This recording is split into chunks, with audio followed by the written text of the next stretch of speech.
Why every major religion was born in blood. Every major religion on earth claims to bring peace, love thy neighbor, turn the other cheek, mercy and compassion. But if you look at how these religions actually started and spread, there's a pattern that's impossible to ignore. They all began in blood. They all expanded through violence, and their followers justified it every single time. Today we're asking the question nobody wants to answer. Is religion inherently peaceful, or is violence baked into its DNA from the very beginning? Let's look at the evidence, and you decide. Let's start with Christianity, the religion of love and forgiveness. Jesus himself never killed anyone. He preached non-violence. He said, turn the other cheek. He told his followers to love their enemies. When he was arrested, he told Peter to put down his sword. So Christianity should be the religion of peace, right? But here's what happened after Jesus died. Within 3 centuries, Christianity went from a persecuted minority to the official religion of the Roman Empire. And the moment it gained power, the violence began. The Council of Nicaea in 325 didn't just define doctrine. It marked the beginning of Christian enforcement. Disagree with the Trinity? You're a heretic. Arius, who questioned Jesus' divinity, was exiled and his followers were hunted. Fast forward to the Crusades. Pope Urban II stood in front of a crowd in 1095 and said, God wills it. He called for a holy war to reclaim Jerusalem. Thousands of Christians marched east, and when they reached Jerusalem in 1099, they slaughtered everyone. Muslims, Jews, even Eastern Christians. Blood ran so deep in the streets that chroniclers said it reached the knees of horses, and they did this while singing hymns. They believed they were doing God's work. Then there's the Inquisition. For centuries, the church tortured and burned people alive for heresy. Men, women, even children. The tools of torture were blessed by priests. The executions were public spectacles, all in the name of saving souls. The conquistadors arrived in the Americas with crosses and swords.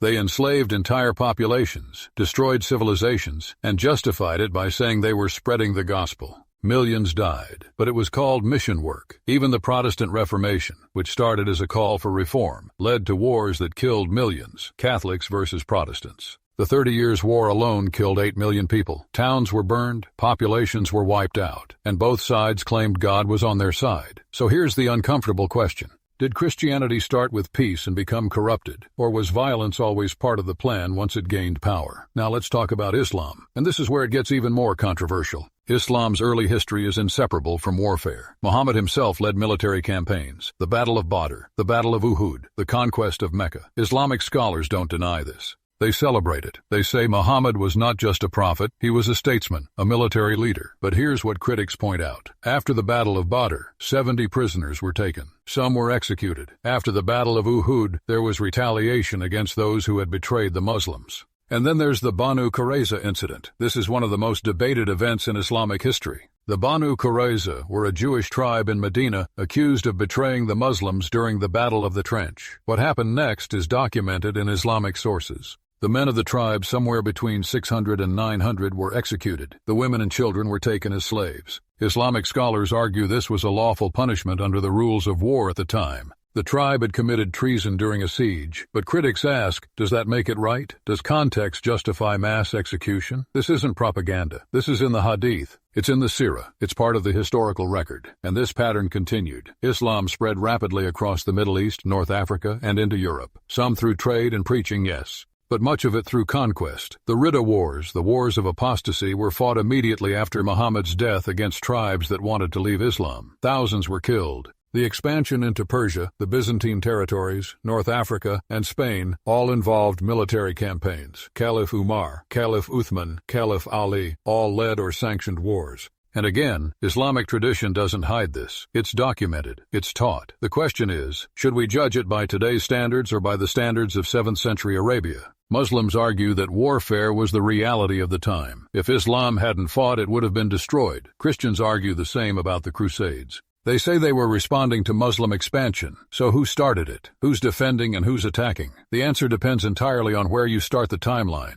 Let's not forget Judaism. The Torah itself contains commands for war, the conquest of Canaan, God ordering the Israelites to take the land and, in some cases, to wipe out entire populations. Men, women, children, livestock. The Amalekites were to be completely destroyed. This isn't interpretation. It's written in the text. Modern Jewish scholars debate whether these commands were literal or symbolic, but for centuries these texts were used to justify violence. Even today, some extremist groups cite these verses to justify actions in Israel and Palestine. So here's the uncomfortable truth. Every major religion has blood on its hands. Christianity spread through empire and inquisition. Islam spread through conquest and law. Judaism has texts commanding total war. And in every case, believers said God commanded it. They believed they were righteous. They believed the violence was necessary. But here's the deeper question. Is religion the cause of the violence, or is it just the excuse? If religion didn't exist, would humans find other reasons to kill? Nationalism, ideology, resources, power. History shows that wherever there's power, there's violence. Religion was just the most effective way to organize it,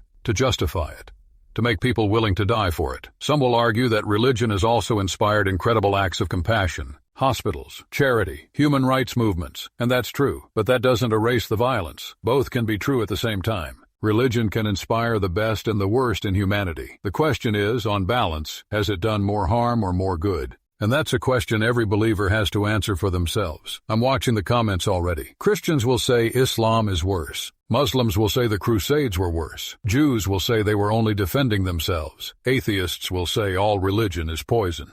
And everyone will have sources to back up their claim. Good. Argue. Bring evidence. Just remember one rule. Attack the ideas, not the people. In the next video, we're going even deeper. The one figure who might have changed everything. Paul, the man who never met Jesus but built his religion. Was he a hero or a hijacker? Turn on notifications. This series isn't stopping. See you in the comments.